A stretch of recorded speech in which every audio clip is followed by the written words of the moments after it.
여러분 때문에 행복합니다. 어머님도 오셨네요. 네. 지난 시간 이야기 바로 볼게요.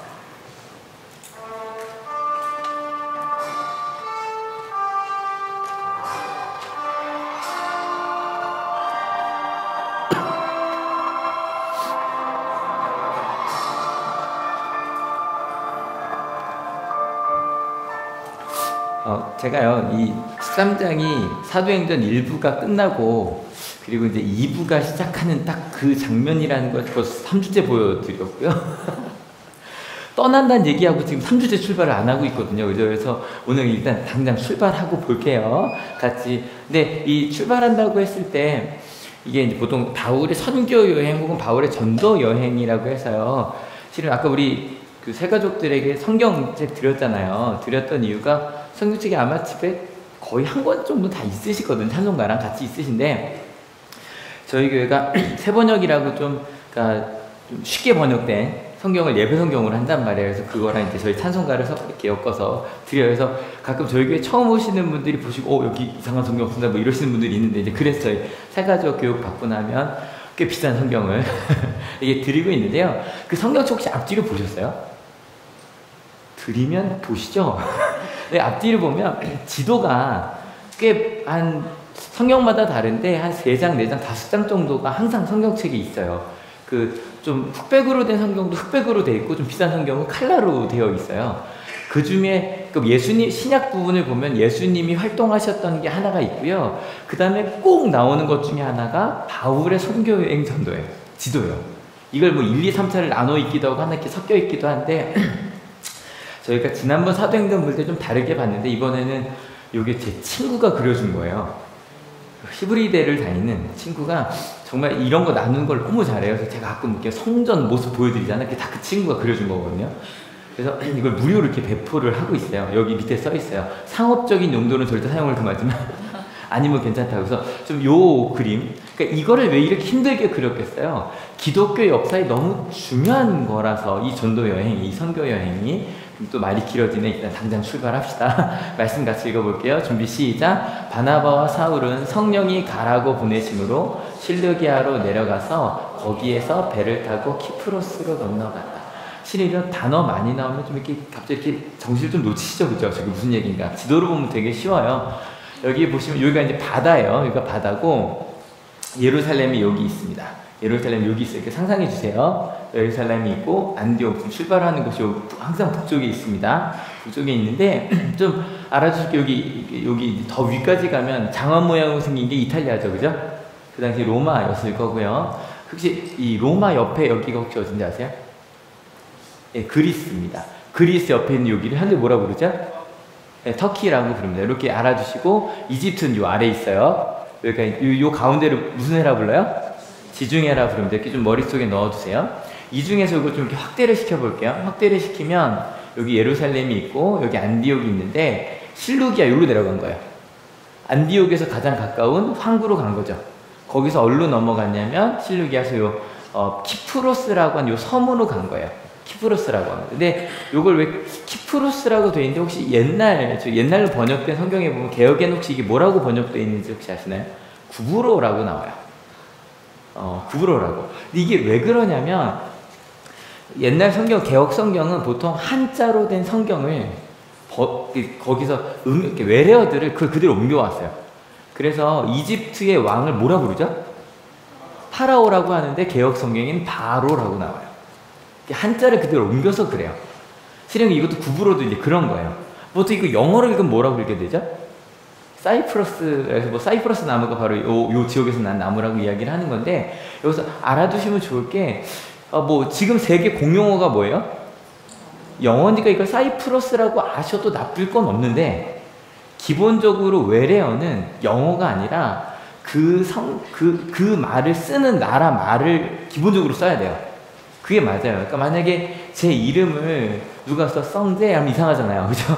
성재라고 발음을 해야 되듯이, 그래서 원래 발음에 가까운 건 성경에 있는 말이에요. 구브로만, 이게 왜 그래? 이것도 원래 키프로스라고 아시는 게 제일 좋아요. 그 나라 사람들이 키프로스라고 부르니까. 이해가 되시죠? 아무튼 그래서 이 키프로스는 바나바, 지금 바나바와 사울이 여행을 떠나고 있는데 그 바나바의 고향이었어요. 근데 이 바나바의 고향으로 성령님께서 가라고 보내셨다는 거예요. 지금 저희가 성령의 보내심이라는 제목으로 2주 동안 말씀을 나누고 있는데 가끔 저희가 오해하는 게 있죠. 성령님께서 보내신다 그러면 제가 항상 좀 예로서 드는 거, 어디로 가라고 하시는 것 같아요? 아프리카. 제가 항상 아니라고 말씀을 드리는 이유가 성경을 잘 읽어보면 갑자기 저희를 아프리카로 보내지 않으세요. 그래서 성경 봤더니 바나바도 어디로 보내셨어요? 고향으로, 익숙한 곳으로 보내셨어요. 그죠? 별로 어렵지 않은. 그리고 또 베드로와 그 에디오피아 내시한테 누구를 보내셨냐면 이제 빌립을 보내셨는데 저희가 지난주 잠깐 나눴던. 근데 에디오피아 내시는 어떻게 우리나라로 보면 우리나라 말을 썼을까요? 영어를 썼을까요? 영어를 썼겠죠. 갑자기 여러분에게 영어를 못하는데 갑자기 미국 사람한테 가서 복음을 전하라고 하면 쉬워요, 어려워요?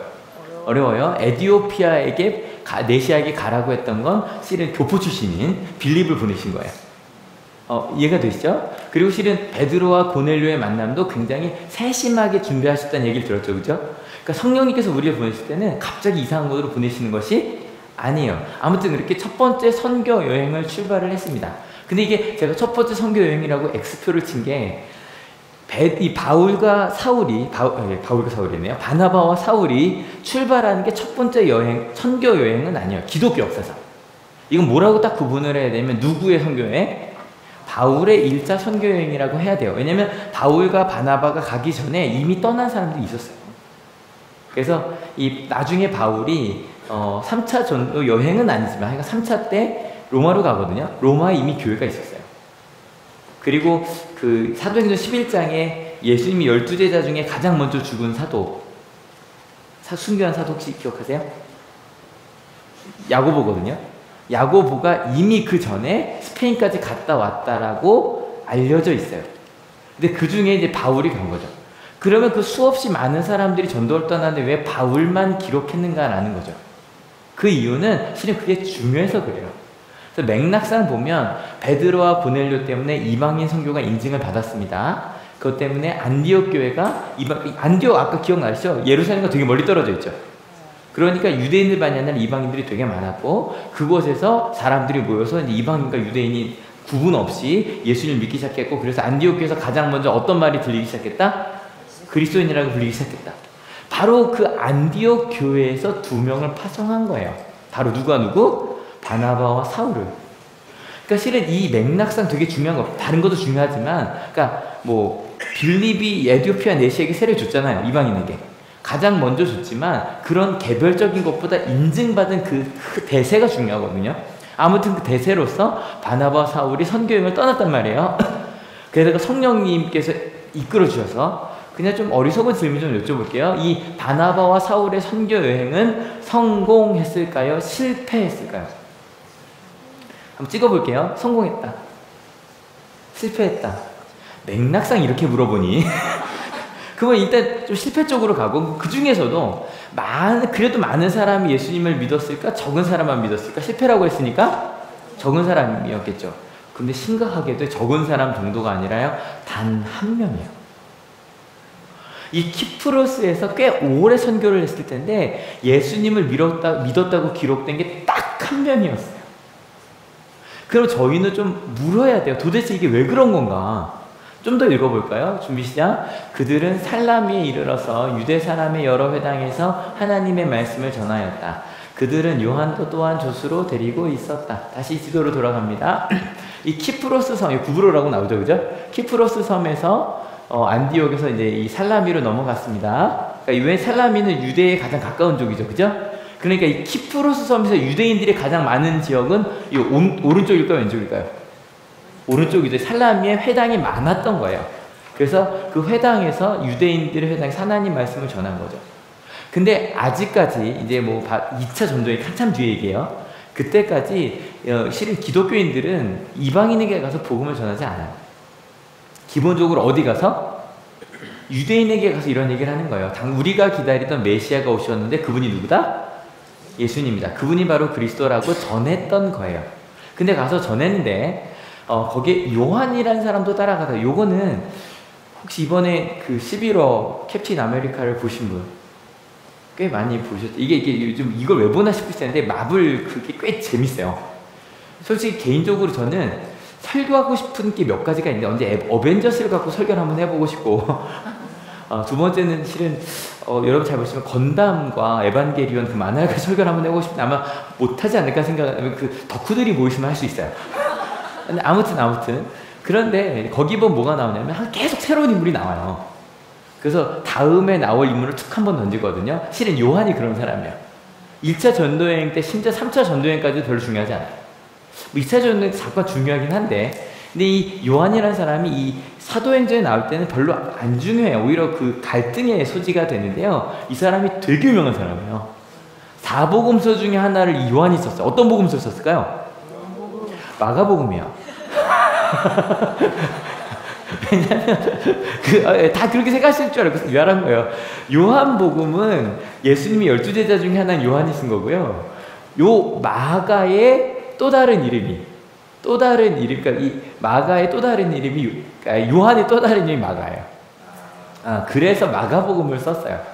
아무튼 그러면 이곳에 가서 여러 회당에서 복음을 전했단 말이에요. 잠깐 어떻게 됐냐면 같이 읽어볼게요. 그들은 온 섬을 가로질러 바보에 이르렀다. 거기서 그들은 어떤 마술사를 만났는데 그는 거짓 예언자였으며 바예수라고 하는 유대인이었다. 봐요. 이 살라미에서 시작을 했습니다. 시작해서 어디까지 갔냐면 이 바보라는 곳까지 갔어요. 이거 정말 바보가 맞아요.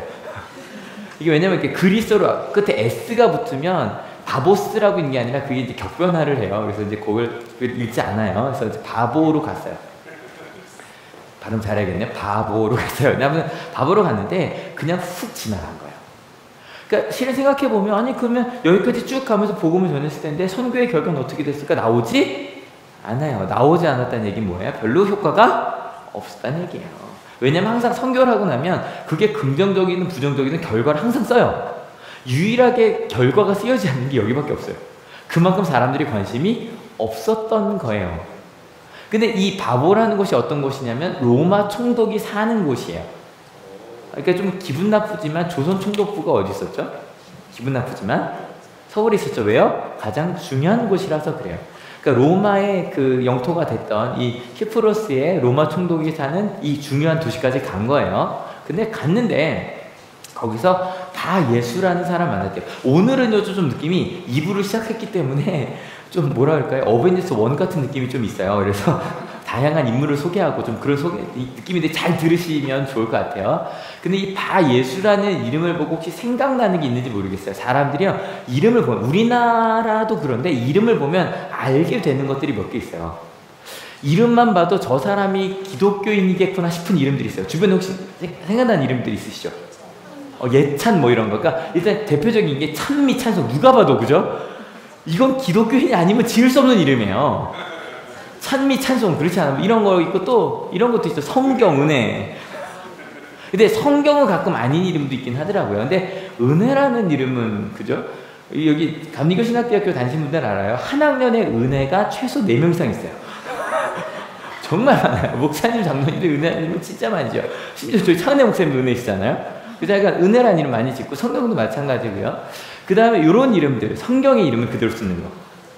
요한이, 요셉이 이런 것도 기독교인이 아니면 거의 안 짓고, 요것도 실은 기독교인 이름이에요. 하영, 하은, 예은, 주찬. 주찬이 하면 누구 생각나요? 1박 2일에 차태현이요. 차태현 아들 주찬이죠? 이게 주찬양이 주님을 찬양하라는 거예요. 하영은 하나님의 영광, 하은은 하나님의 은혜, 예은은 예수님의 은혜. 그러니까 아닌 이름이 가끔 있는데 주로 이런 이름들은 실제로 기독교인이에요. 그러니까 이름만 봐도 이 사람은, 근데 저건 이름만 봐도 불교인 이름이 있나요? 자비 뭐 이런 거 별로 없잖아요. 아니, 근데 생각을 해본 거예요. 그죠? 의외로 마찬가지로 기독교인은 딱 누가 봐도 좀 이렇게 이름이 띄게, 눈에 띄게 이름을 많이 줘요. 근데 이 바 예수란 이름만 봐도 알 수 있는 게 몇 가지가 있어요. 이 사람은 어느 나라 사람이에요?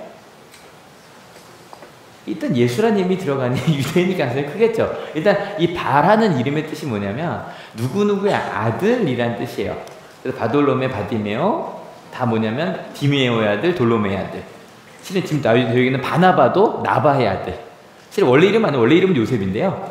또 별명이야. 위로의 아들이란 별명을 얻어서 그걸 이제 바나바라고 부르는 거거든요. 얘가 바예수는 예수의 아들이란 뜻이에요. 근데 예수란 이름의 뜻이 성경에 나온 여호수란 이름이 똑같은 이름이거든요. 뭐냐면 주님이 구원하셨다는 이름이에요. 굉장히 인기 있는 이름인 거예요. 지금도 이슬람도 마찬가지고 그리고 유대인들도 예수란 이름을 많이 씁니다. 기독교인들은 안 쓰죠. 기독교인들은 안 쓰지만 굉장히 많이 쓰는 이름입니다. 그래서 바예수 하면 유대인의 이름일 수밖에 없어요. 바라는 게 들어가는 것도 유대 이름이에요. 그래서 이 바예수는 유대인이었고 또 다른 정보를 주는데 마술사였고 거짓 예언자였대요. 이게 개혁성의 박수가 뭔지 아세요?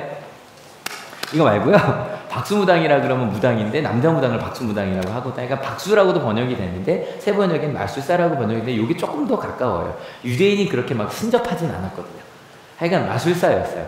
근데 7절 한번 더 읽어볼게요. 좀 시작. 그는 총독 서기오 바울을 늘 곁에서 모시는 사람이었다. 이 총독은 총명한 사람이어서 바나바와 사울을 청해서 하나님의 말씀을 듣고자 하였다. 한 명의 이름이 더 나옵니다. 서기오 바울. 이 서기오 바울은 어느 나라 사람인가요? 예. 몇 가지 얘기가 나는데 혹시 유대인이라고 생각하신 분들 계시죠? 왜요? 이름 무슨 이름이 나와요? 익숙한 바울이란 이름이 나와요. 근데 아니에요. 왜냐면 바울이란 이름은 그리스식 이름이야. 그래서 저희가 사울, 바울 이야기하는 것도 사울은 사울의 유대인식 이름이고요. 바울은 사울의 영어식 이름이에요. 영어 이름 갖고 계신 분. 영어 이름 갖고 계신 분. 학원 다니면 하나씩 짓잖아요. 바이올렛 뭐 이런 거 하나씩 짓잖아요. 근데 뭐 그런 식으로 이름을 짓는 거예요. 그러니까 영어식 이름 중에 크리스티나 있어요. 크리스찬의 여성형이에요. 뭐 그런 식으로 짓고, 그러니까 영어 이름 보면 성경 이름 되게 많고요. 그죠, 장로님? 영어 이름 보면 정말 성경을 좀 알면 그 뜻을 알 수 있는 게 되게 많아요. 그 호날두의 원래 호날두 그 축구 선수 앞에 뭐라고 나오죠? 남자분들 얘기했어요. 호날두. 거기도 크리스찬 뭐 이렇게 나와요. 배터리가 나갔어요. 밑에 달려 내려갔다 와야 될 것 같아요. 아무튼. 이 서기오 바울이 키프로스에 살고 있었어요.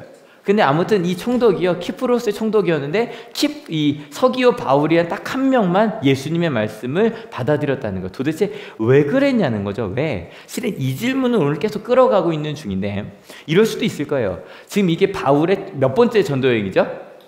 첫 번째죠. 그러니까 생각할 수 있을까? 바울이 첫 번째여서 아직 서툴렀구나.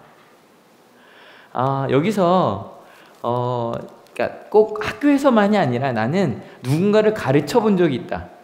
뭐 교회에서 반사여도 좋았고요. 그러니까 뭐 가르쳐 본 적이 있다. 흔들어 보세요. 한 번이라도 가르쳐 본 적이 있다. 내려보세요. 첫 번째 제자한테 좀 미안하시죠?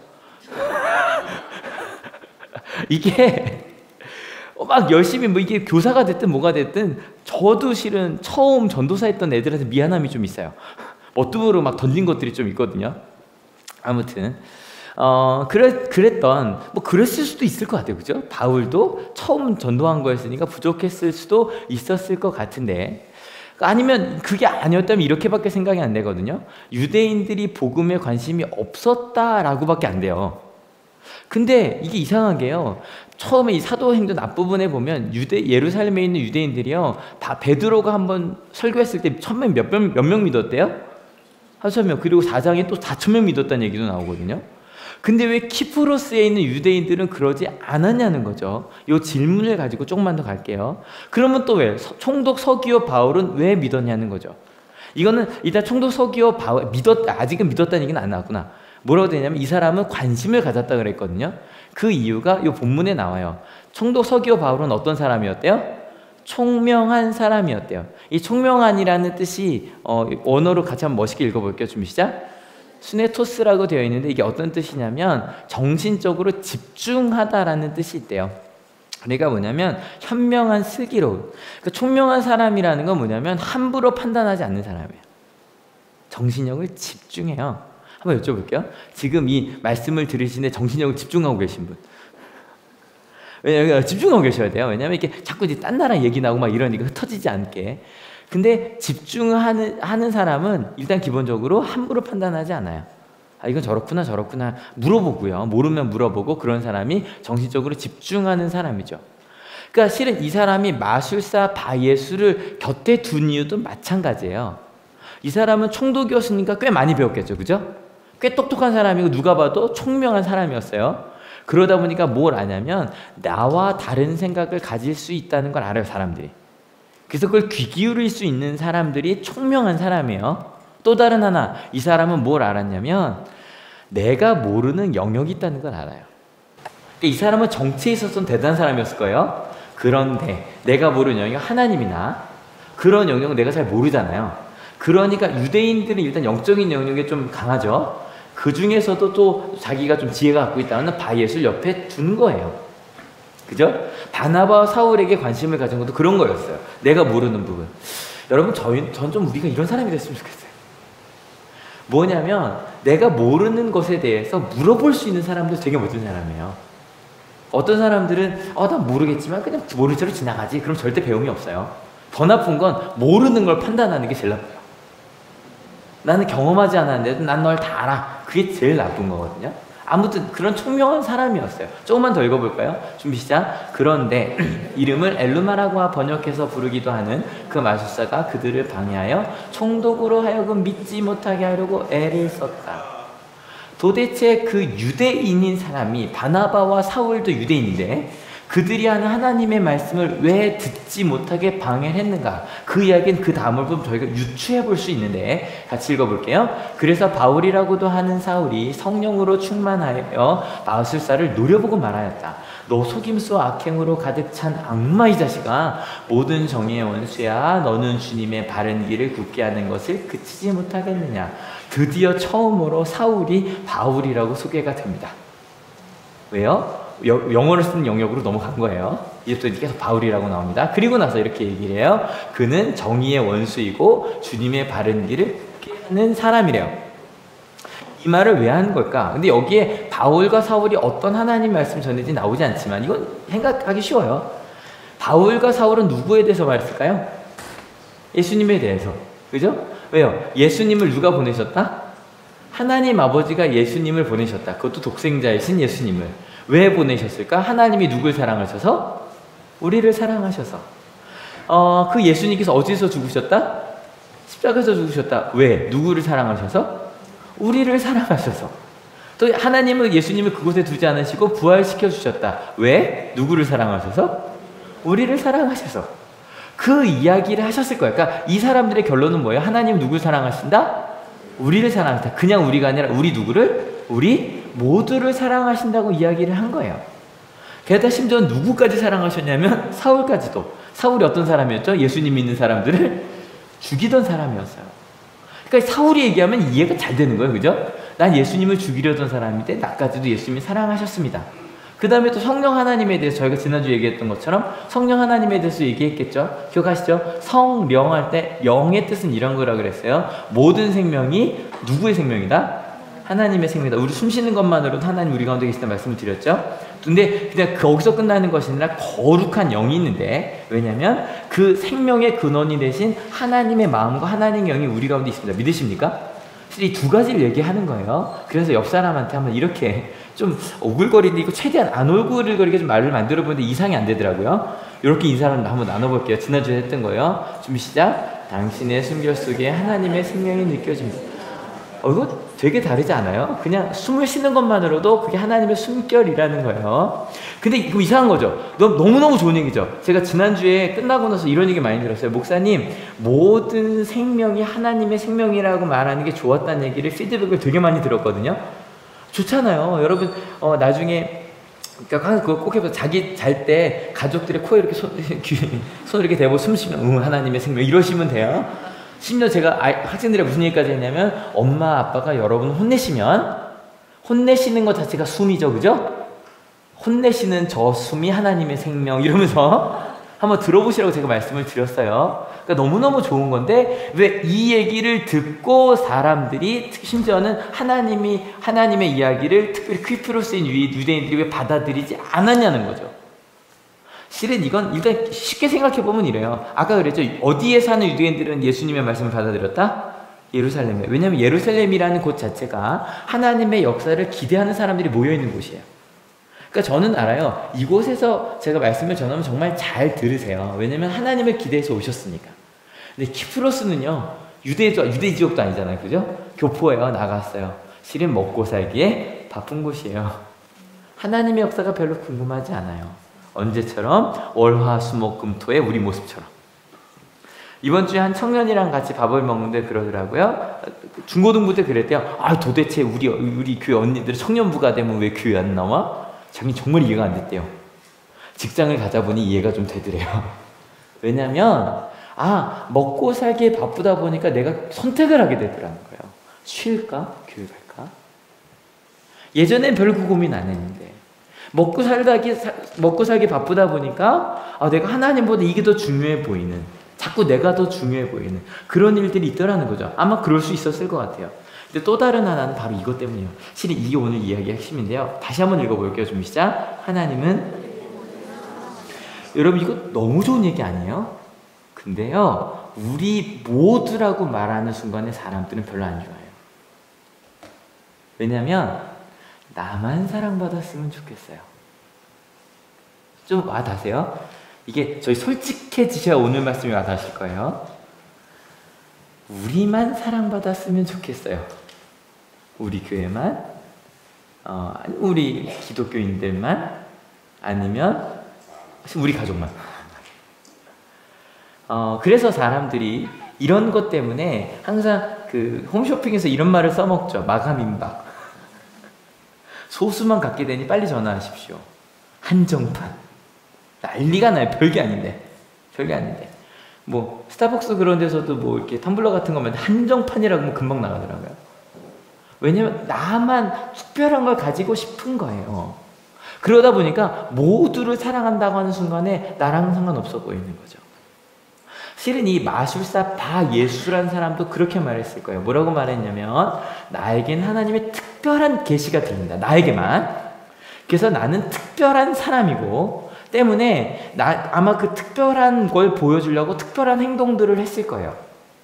예를 들어 옷도 좀 화려하게 입고, 아니 이스라엘도 가면 딱 보여요. 그 종교인이라고 하는 사람들이요, 누가 봐도 혼자 까만 옷 입고요, 막 여기 머리 따갑고 이렇게 하고 다니고요. 그러니까 누가 봐도 저 사람은 종교인이구나가 보여요. 실은 저도 제가 한 달에 한 번 가운을 입고 올라오면 보이시잖아요. 다리 좀 짧아 보이지만 저분이 목사님인 건 딱 보면 안단 말이에요. 전에 요즘 이제 부모교육 하고 있는데 제가 이렇게 막 하고 있는데 한 분이 실은 딸이 이성재 목사님을 보라고 보낸 거예요. 근데 막 얘기하고 있는데 실은 이태근 집사님이 저 끝에 앉아 계셨어요. 근데 저한테 그분이 뭐라고 처음 오셔서 뭐냐면, 이태근 집사님을 가리키면서 저분이 목사님이세요? 그러시더라고요. 왜냐면 제가 캐주얼하게 입고 있었거든요. 그러니까 이제 그분이 볼 때 캐주얼하게 입은 사람 목사일 수가 없는 거예요. 제일 나이 많아 보이는 남자가 이태근 집사님입니까? 저분이 목사님이야 물으셔서 아니요 제가 목사예요. 그랬더니 깜짝 놀라시는 거예요. 특별한 옷, 특별한 행동들. 그래서 대부분 대사장들이 좀 특별한 옷을 입은 게 그런 거야. 난 특별한 옷을 입고 있다 그러고, 말들도 좀. 그러니까 예전에도 보면 기독교인들만이 하는 말투들이 좀 있죠. 할렐루야 뭐 이런 말들. 그 다음에 또 예를 들어서 좀 이렇게 걸걸한 말투들, 그죠? 그런 것들. 또 이렇게 항상 빨간색, 그죠? 성경책을 이렇게 들고 다니며 누가 또 항상 꼭 이렇게 끼고 다녔던 경험이 있거든요. 그 중에 금빛이면 저거 좀 비싼 거다 뭐 이러면서 다녔던 경험이 있어요. 그런 느낌인데 노래 부를 때 좀 다르죠. 저희 청가대는 그런 목소리가 안 나오지만, 아니면 이렇게 막 바이브레이션 굉장히 많은 목소리가 있어요. 그래서 권사님들 찬송 부르는 그런 목소리, 뭐 그런 꼭 그거 저분은 교회 다니는구나. 심지어 이게 개그 콘서트에서 개그 소재로까지 활용이 됐다. 그죠? 그런 목소리들, 행동들, 그러니까 뭐냐면 그 노래가 잘못됐다는 게 아니라 따라갔더라는 거예요, 그거를. 그래서 아마 이진성 권사님 잘 아실 거예요. 이게 찬양이 유행이 있어요. 그래서 두란노 목요 찬양, 핫세번 선교사님이 유명할 때는 전국에 있는 찬양인들이 다 그분을 따라했어요. 그러다 한참 예수전도단의 목소리를 한참 따라했어요. 그걸 따라해요. 기도하는 것까지도. 그 중에 하나가 저거예요. 기도하며 나아갑시다가 실은 예수전도단 기도예요. 그 전에 그 말 안 했어요. 왜냐면 기도하며 나아가자는 말이 국어로 틀리죠. 어떻게 이건 별로 쓸데없는 말이에요. 기도하며 나아가자는 얘기잖아요. 그러니까 이게 영어식의 표현인데 예수전도단이 미국에서 실은 건너온 것이기 때문에 그 말을 좀 따라 썼거든요. 아무튼 그런 말들을 썼어요. 그리고 본인 생각해서 난 특별한 사람이야. 이것을 입은 것만으로도. 실은 오늘이 어떤 날이냐면 감시교회 창립시작 혹시 누군지 아세요? 저희가 이제 감리교회요. 요한 웨슬리 목사님이에요. 이거 뭐라고 읽어야 돼요? 존 웨슬리인데요. 왜 요한 웨슬리라고 있냐면 이 존이 요한이거든요. 그래서 저희는 요한 웨슬리라고 읽는 거예요. 뭐 영어니까 뭐 영국분이니까 존이라고 읽어도 되는데 일단 성경 요한이라고 되어 있으니까 그 웨슬리 목사님께서 회심 예수님을 다시 깊이 만나신 마음이 바뀐 날에 278주년이에요. 내일 모레 24일이 딱 그날인데 그래서 저희가 감리교회에서 누군가 물어보시면 야 너희 교단이 어디냐? 그러면 뭐라고 얘기하면 돼요? 감리교회인데 이거 좀 더 정확히는 이렇게 돼요. 같이 읽어볼게요. 이게 뭐냐면 기독교, 우린 다 그리스도교죠? 기독교, 그리스도란 뜻이죠? 예수님을 그리스도로 고백하는 사람 중에 대한민국에 있는 사람들 중에 우리는 감리교회다란 뜻이에요. 그러니까 항상 이게 제일 크죠. 우린 다 그리스도교니까, 그죠? 그리스도교회, 대한민국에 있는 감리교회입니다. 근데 이 감리교라는 뜻, 저희가 전에도 기독교라는 뜻이 뭔지 아시냐 그랬더니 잘 모르셨거든요. 감리교는 더 모르시겠죠. 이 감리라는 뜻 자체가 볼감자에 다쓸릴인데요. 보고 살피는데 어느 정도로 보고 살피냐면 옥을 갈 정도로. 보석을 돌을 갈고 갈아서 동그랗게 만들 정도로 아주 유심히 다스리고 갈아내는 게 리예요. 그래서 사전 뜻을 봤더니 감독하고 관리하는. 그래서 이걸 영어로 보면 메소디스트 처치라고 얘기하거든요. 근데 메소디스트라는 게 사람이에요. 어떤 사람이냐면 감리교 신자라고도 나오고 여기가 좀 그런데 경멸적으로 한번 같이 읽어볼게요. 준비자. 종교적으로 엄격한 사람이라는 뜻이에요. 이 메소디스트라는 말 자체가. 그래서 원래 크리스찬이라는 것도 욕이라 그랬죠. 아우 입만 열면 그리스도 얘기하는 이 그리스도쟁이들. 옛날에 어른들 아실 거예요. 우리 교인들 뭐라 부르죠? 이 예수쟁이들. 똑같은 경멸하는 의미였던 거야. 이 방법론자들 얘기를 한 거죠. 그리고 이 메소디스트 또 다른 때 질서는 엄격한이라는 뜻이거든요. 근데 생각해보면 이 메소디스트라는 말 자체, 그래서 웨슬리 목사님이요 이렇게 사셨대요. 아유 벌써 나오네요, 그죠? 매일이요. 심지어는 여행을 가는 배 안에서도 이러고 사셨대요. 영국에서 미국까지 가는데 한 달 정도 걸린다고 들었거든요. 그 내에서도 이렇게 사셨대요. 근데 아마 그럼 이제 메소디스트 처치니까 우리 감리교회는 굉장히 엄격한 교회가 될 거 아니에요. 근데 좀 이상하시죠? 혹시 나는 장로교회나 침례교회나 좀 다른 교단에 있다가 감리교회로 왔다고 손 들어주세요. 내려보세요. 감리교회가 엄격해요? 다니시던 교회보다? 좀 아니죠. 특별히 한올겐 더. 한올겐 더.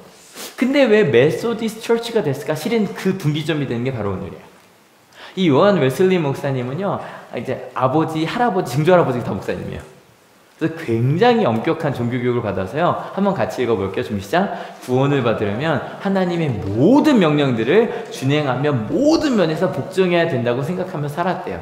그래서 한번 같이 읽어볼게요. 준비 시작. 난 매일 한두 시간씩 꼭꼭 성경을 읽고 기도하기를 함께 힘써 지켰고 매주 성찬식에 참여하였다. 말에나 행실에나 단 한 번도 실수가 있을까 하며 언제나 조심하였다. 메소디스트 맞죠? 그러다가 나중에 내가 목사가 되기로 하고 옥스포드, 좋은 대학이네요. 옥스포드 대학 신학교를 가서 만든 게 홀리클럽이에요. 신성클럽이라고 얘기하는데 홀리클럽에서 그렇게 산 거예요. 아까 말씀드린 대로. 그래서 그때 그 친구들이 욕한 게 메소디스트예요. 이 방법론자들, 이 꽉 막힌 사람들. 그러다가 하나님 말씀대로 살려다 보니까 내가 전도를 해야지 그러고 신대륙 미국으로 갑니다. 인디안이 살던 땅.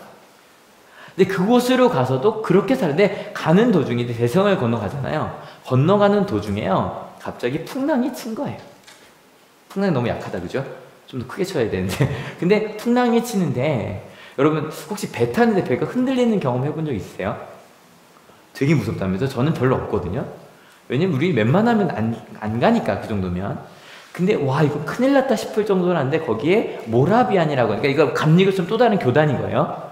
또 다른 기독교 안에 있는 교단 사람들이 있는데 막 사람들이 무서워하고 뭐 오바이트하고 막 이럴 거 아니에요. 그런데 너무너무 기쁘게 25명의 모라비안 교인들이 막 다니면서 토도 치워주고 막 도와주고 다니고 있는 거예요. 웃으면서. 그러니까 궁금하니까 물었어요. 어떻게 당신들은 보수도 없이 이렇게 합니까? 이분들은 평신도예요? 나는 목사고. 근데 뭐라고 얘기냐면 이렇게 말했대요. 사랑하는 주님은 더한 일도 하셨는데요, 뭐.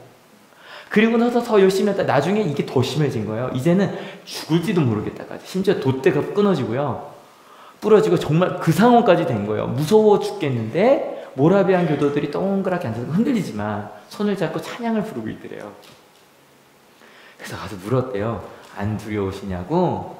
그랬더니 뭐라 그랬냐면 정말 하나님께 감사한 일이죠. 무섭지 않았어요. 실은 그 가는 도중에 이 웨슬리 목사님께서 마음속에 궁금함이 생긴 거예요. 난 메소디스트로 살았단 말이에요. 미국에 가서도 그렇게 전도를 했어요. 근데 나에게는 어찌 저 사람들이 느끼는 그런 그리스도인이 누릴 수 있는 기쁨과 평화가 있다 없다? 없다. 좀 긴 부분인데 이 웨슬리 목사님 일기거든요. 한번 쭉 읽어볼게요. 준비 시작. 인디아들을 건지기 위해 나는 미국으로 왔다. 아, 그러나 나는 누구를 건질까? 이 믿지 않는 마음에서 나를 건져줄 자가 누구냐? 나의 종교는 한여름날의 종교다. 내 생명을 위협하는 것만 없으면 나는 나 자신이 있고 거칠 게 없다. 이게 무슨 얘기인지 아시겠죠? 무섭지 않으면 나한테 굉장히 열심히 복음을 전하지만 그러나 죽음이 나의 면전에 닥치면 아까 그것처럼 진짜로 배가 막 넘어질 것 같으면 내 심령에 풍파가 있는구나. 나 자신에 대해서 생각해보자. 그들이 철학을 공부했는가? 나도 했다. 그들이 신학을 아는가? 나도 여러 해 연구했다. 그들이 영적인 것을 유창하게 말할 수 있는가? 나도 그리할 수 있다. 보라, 난 내 소유의 전체를 바쳐 가난한 사람들을 도왔다. 또 먹었다. 넘치게 수고하고 고난도 달게 받았다. 난 나의 부귀와 명예를 버리고 안락과 명성을 버리고 내 생명에 맨 주먹을 걸고 더위에 그을리고 피곤해 지쳤으며 힘이 들었지만 하나님이 주신 일이라고 생각하고 기쁨으로 하려고 했다. 그런데 이 모든 것이 하나님이 보시기에 합당할까? 하나님 보시기에 내가 과연 자녀인가? 여기까지. 실은요, 이 웨슬리 목사님의 그만 안타까운 외침이 들리지 않아요. 특별히 목사님이 얘기하는 건 내가 하나님의 자녀인가? 하나님이 정말 내 아버지신가? 실은 이 미국을 갔다 오면서 뭘 깨달으시냐면 내가 메소디스트로 살아도 인간의 의로는 하나님께 다가갈 수 있다 없다? 없다는 걸 알아. 성경을 달달달달 외워도 이건 알았어요. 근데 문제는 하나님이 나 같은 걸 사랑하신다는 게 이해가 안 됐어요. 여러분, 솔직히 여러분 중에도 실은 저 가운데도 나 같은 걸? 제가 항상 말씀드리잖아요. 제가 여기서 설교하는 게 신기해요. 제 마음이 있고 전용록에 너무 옛날 사람이다. 전용록의 노래처럼 내 마음이 뭐 연필을 새겨서 글로 써서 여러분이 보시다면 제 설교 안 들으실 거라니까요. 똑같은 사람이 저 사람 얘기를 왜 들어? 저 같은 게 여기 서 있어요. 여러분 이걸 받아들이지 못하면요 옆 사람을 사랑할 수 없어요. 나 같은 것도 사랑하지 않는데 저 같은 것도 사랑할 수 없는 거죠. 여러분 하나님은 정말 우리 같은 걸 사랑하세요. 믿으십니까? 제발 여러분 자신을 사랑해 주세요. 하나님이 사랑하시니까. 그걸 경험한 날이 1738년 5월 24일이에요.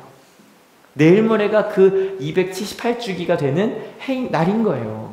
그곳에 가서 그가 들은 게 루터의 로마서 서원인데 다른 거 길게 갈 필요 없어요. 같이 한번 읽어볼게요. 준비 시작. 오직 믿음으로 구원받는다. 어떤 행위가 아니라 그냥 예수님이 나를 사랑하셨다면, 예수님이 먼저 나를 사랑하셨다는 것만 믿으면 정말로 하나님이 나를 먼저 사랑하셨다. 제가 자주 말씀드리잖아요.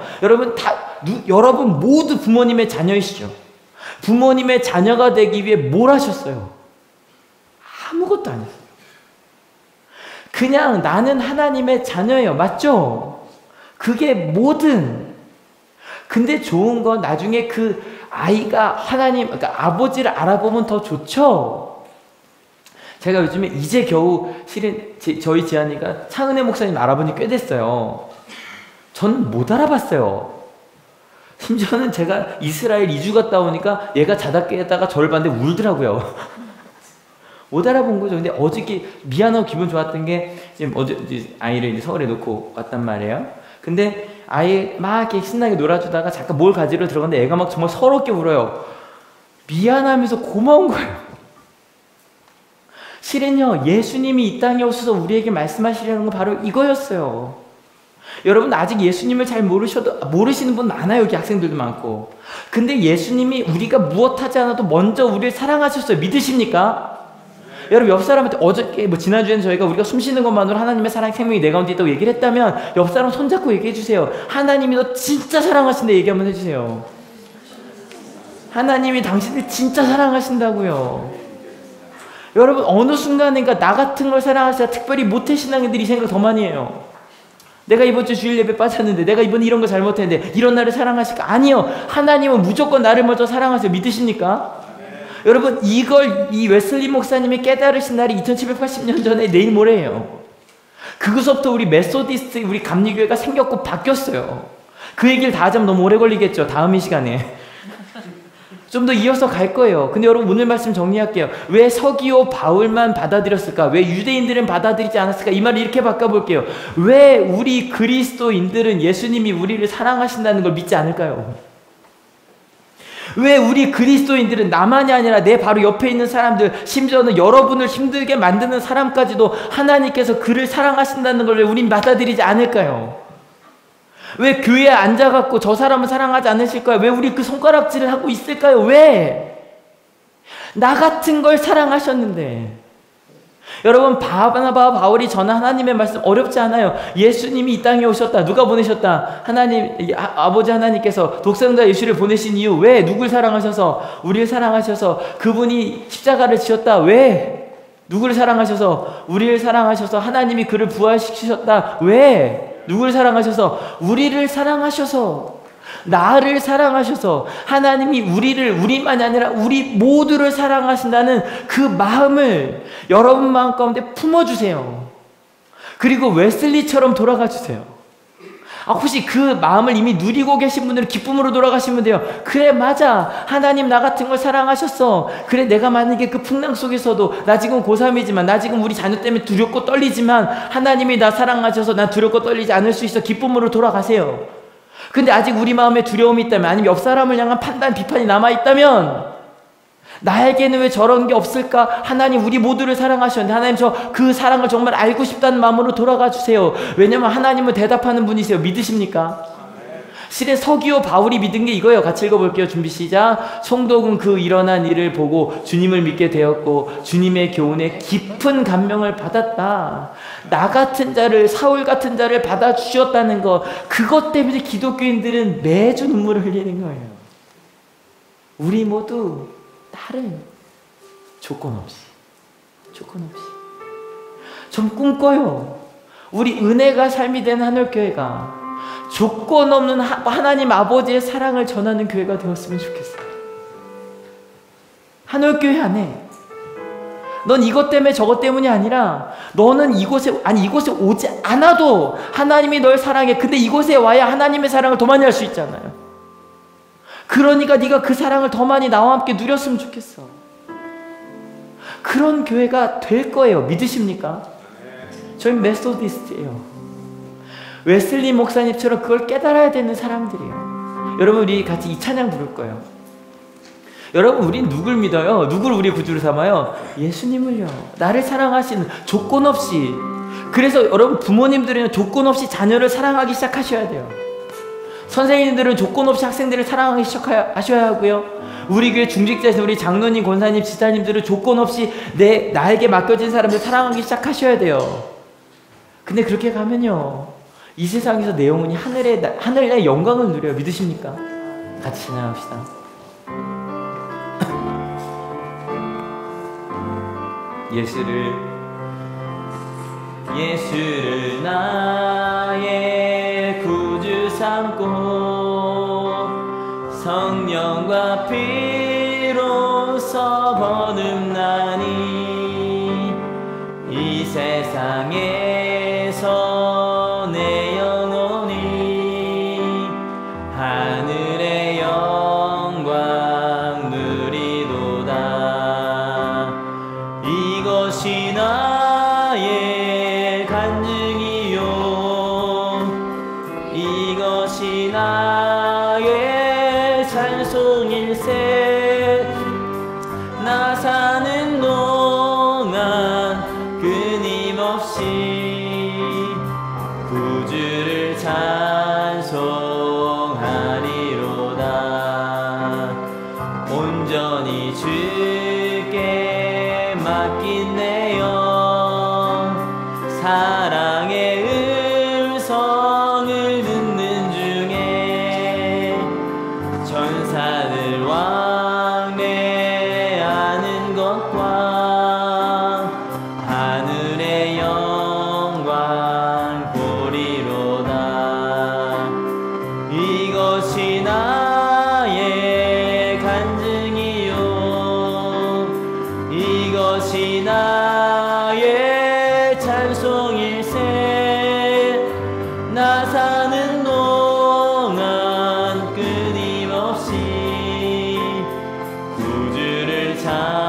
찬송하리로다.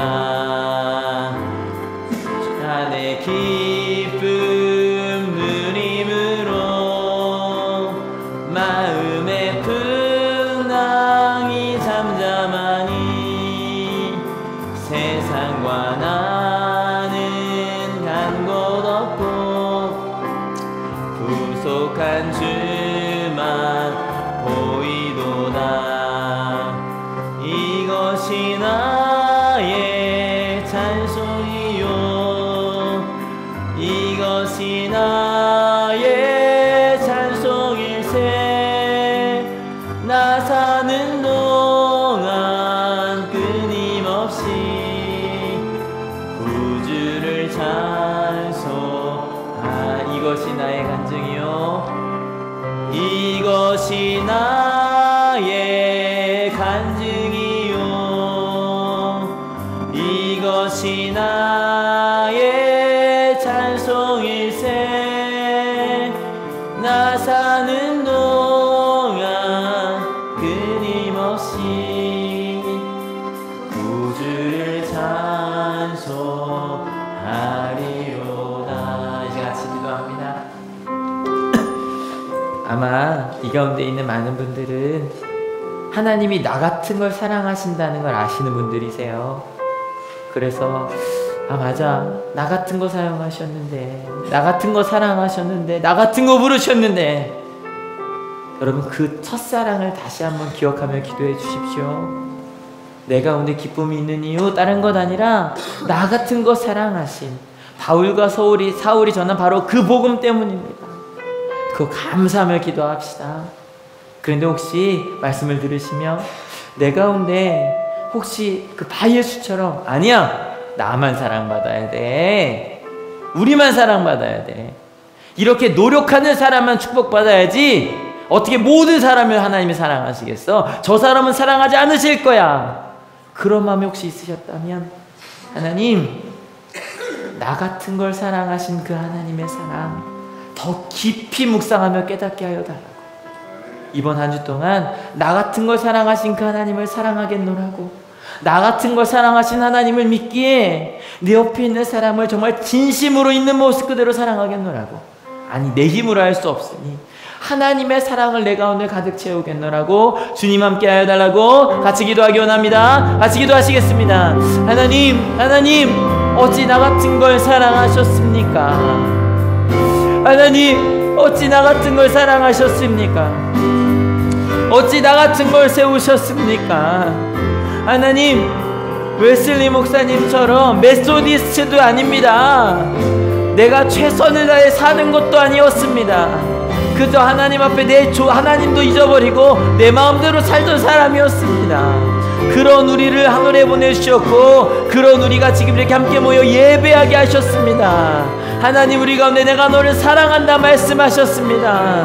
주님, 우리 가운데 들려주신 그 하나님의 은혜, 그 하나님의 사랑을 잊지 않게 하여 주시옵소서.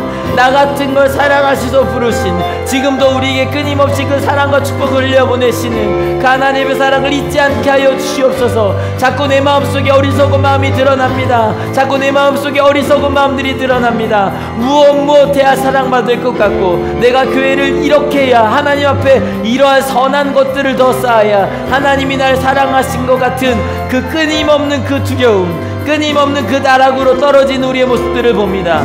교회 안에서 끊임없이 싸우며 교회 안에서 끊임없이 다른 사람들을 하나님 비판하며 살아간 우리의 모습을 주님 앞에 회개하오니, 하나님, 우리 가운데 나 같은 것을 사랑하신, 나를, 우리 모두를 사랑하셔 이 땅에 오신 그 예수 그리스도의 사랑을 우리 마음 가운데 가득 채우는 우리 하늘교회, 우리 은혜가 삶이 된 하늘교회가 되게 하여 주시옵소서. 바로 그때 하나님 역사하시며 말씀하여 주실 것을 믿습니다.